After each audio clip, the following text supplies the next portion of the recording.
ካብ ኣፍ ሞት ተበጊስና ኢሮብ ንኽንኣቱ ገሊኡ ሰብ ተበጊሱ ምስ ኣሕዋቱ ብጽምእን ጥሜትን ሳህራ ተመኪቱ እቲ ሓዊ ጋሲ ዝኾነ ሳህራ መካይን ልብያ ዝመስላ ናይ ሮኬት በረራ ጓል ኣንስተይቲ ተተንሲኣ ካብ ሰፈራ ዓቕላ ተጽብብ ኣይትውድእን ጊዒራ መስኪነይቲ ኤርትራዊት ጽብቕቲ ጓል ሄዋን ጸገማ ዝፈትሓላ ሲኢና ብዝቐረበ እዋን እቲ መስኪን ዝፈልጦ ዘይብሉ ኤርትራዊ ብሌባ ጎማን ካርትሽና ተቐጥቀጠ ብሊብያዊ ሓሊፍዎ ጉዕዞ ሳህራ ኣብቲ ረመፅ ሓዊ 4-5 መካይን ተመራሪሐን ሰዳልካ ዞሮና ዘፍሊ የብሉን ካብ እሳተ ጎመራ ኩሉ ሰብ ኣማሪሩ እዋይ ተካል ናብራ መሓረና ኣምላኽ እናበለ ይኣቱ መብፅዓ ሳህራ ወዲእካ ተኣቱብ ናይ ገሊኦም መዝረዓ ካብኡ ትፈላለይ ካብቶም መጓዓዝቲ ጀምዓ ገሊአን ነብሰ ጾራት ገሊአን ኣደቆልዓ ዝሓዝኦ ንደቀን እንታይ እሞ ክገብራ ኣይውዳእ እንዲታ እዚ ኩሉ መከራ ጌና ንትራብሎስ ጉዕዞውን ኣሎ መስኪን ኤርትራዊ ጠፊእዎ ናብ ዘብሎ ኣብ ሓንቲ መኪና ልዕሊ 100 ሰብ ኮፍ ተብሎ እሞ ከዓ ብመስርዕ ብኾርትየሎ ተጨቢጡ ትንፋስ ሓፂርዎ ኩሉ ሰብ ደኺሙ ዳርጋ መብዛሕትኡ ብሕፅረት ትንፋስ ሓሚሙ መዝረዓውን ተኣቱ ኣብቲ እንዳቁማል ሓኸኪም ፈውሲ ዝበካ ኮይ ትረክብን ሓኪም መሊሱ ደኣኸፍ ኣካ ክትሓምም ሰብ ሓዚኑ ኩሉ ኸስተምም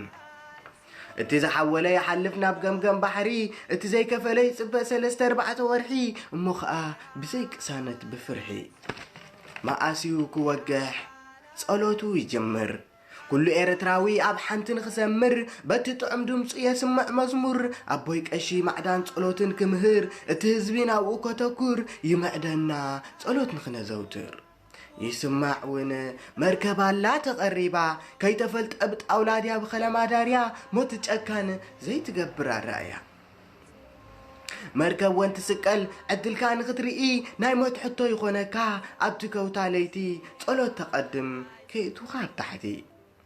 ጠሚትካ ዘይውዳእ እቲ ሰፊሕ ባሕሪ ጉዕዞኻ ትጅምር ብሃውሪ ኣይመስለካን ይብዚ ዓለም ነባሪ እንታይ ይሰኣኖ እሞ ነቲ ልዑል ፈጣሪ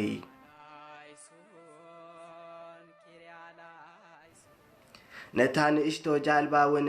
ላዕልን ታሕትን ፈልዮምላ ብጣውላ ዝተሰንዐት ክንዱኡ ዝኣክል ሰብ ሓዚላ ከይተበገሰት ኣብኡ ኸላ ዘቢላ